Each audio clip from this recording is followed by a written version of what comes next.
मुर्तज़ा सोलंकी साहब, सर क्या ये एक अच्छा मौका नहीं है पीडीएम की हुकूमत के लिए कि उन्हें एक फेस सेविंग मिल जाए? इस जो नामसाइद हालात हैं, कोई जो मईशत को बहुत ज़्यादा लोग नहीं समझते, वो भी ये बात अब समझ रहे हैं कि जी ये अब कंट्रोल में आने वाली चीज़ नहीं है, मुल्क में सियासी अदम इस्तेहकाम है, आप कंट्रोल नहीं कर पाएंगे। और फिर ऐसी सूरत में इमरान खान अपनी पार्टी को लेकर बिल्कुल अलग बैठे होंगे, कोई किसी सूबे में, किसी मरकज़ में कहीं उनका कोई रोल नहीं होगा और मईशत नीचे की तरफ जा रही होगी। तो ये फेस सेविंग खुद एक मौका फराम कर रही है इमरान खान साहब ने पीडीएम की हुकूमत को कि फ़ौरन इलेक्शन में आ जाएं।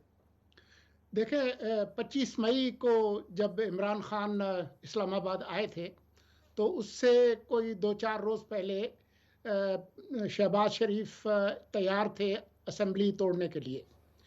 और जब इमरान खान को पता चला कि वो असेंबली तहलील करना चाहते हैं, तो उन्होंने जो है वो उसका सियासी फ़ायदा उठाने के लिए लॉन्ग मार्च का ऐलान किया। तो जहाँ तक इलेक्शन की बात है, उसमें अगर कोई गैर संजीदा बंदा साबित हुआ है, तो उसका नाम इमरान खान है। वो नहीं चाहते थे कि इलेक्शन हो, और इसी वजह से उन्होंने एक ऐसे हालात पैदा किए। मईशत पे हम कई घंटे बात कर सकते हैं। हमें पता है कि 3.5 साल में मईशत कैसे थी।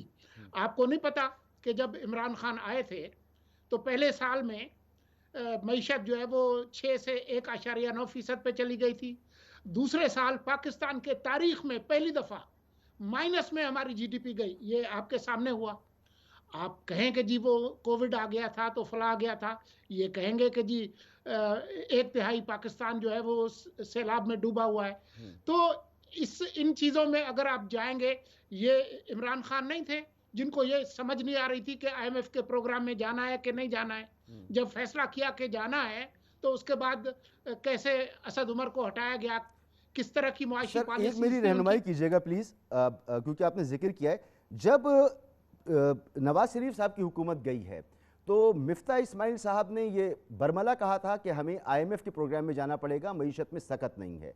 और ऐसी मईशत के साथ वो हमारी तनख्वाहों से भी टैक्स कम कर गए थे। बहुत सी जगहों पर उन्होंने ऐसी सूरत हाल पैदा कर दी थी जिसे फिर आने वाली हुकूमत ने कहा कि वो बारूदी सुरंगें बिछा के चले गए। क्या ये हकीकत नहीं थी? देखिए, पाकिस्तान का जो बैलेंस ऑफ पेमेंट का जो क्राइसिस है वो एक क्रॉनिक है। इसलिए मैं कह रहा था कि हम मईशत पे बात ना करें। आज की जो सबसे बड़ी खबर है वो यही है कि क्या इमरान खान ने जो ऐलान किया है उसमें वो संजीदा है। आप तसव्वुर करें, एक तो उन्होंने ये नहीं कहा कि हम जो असेंबलियां हैं तोड़ेंगे, उन्होंने कहा कि जी हम मुशावरत करेंगे। लेकिन आप फर्ज कर लें कि परवेज इलाही असेंबली तोड़ते हैं और उधर महमूद खान असेंबली तोड़ते हैं। आइन के मुताबिक अगर वक्त से पहले असेंबली तोड़ी जाए तो निगरान हुकूमत बनती है, और अगर एक दिन पहले भी आप असेंबली तोड़ते हैं, तो आप 3 महीने के लिए एक निगरान हुकूमत बनाएंगे। वफाक में आपकी मुखालिफ हुकूमत बैठी हो और पंजाब और खैबर पख्तूनख्वा की हुकूमत से महरूम हो जाए, आपके ख्याल में ये इतने सादा लोग हैं कि इस तरह से करेंगे?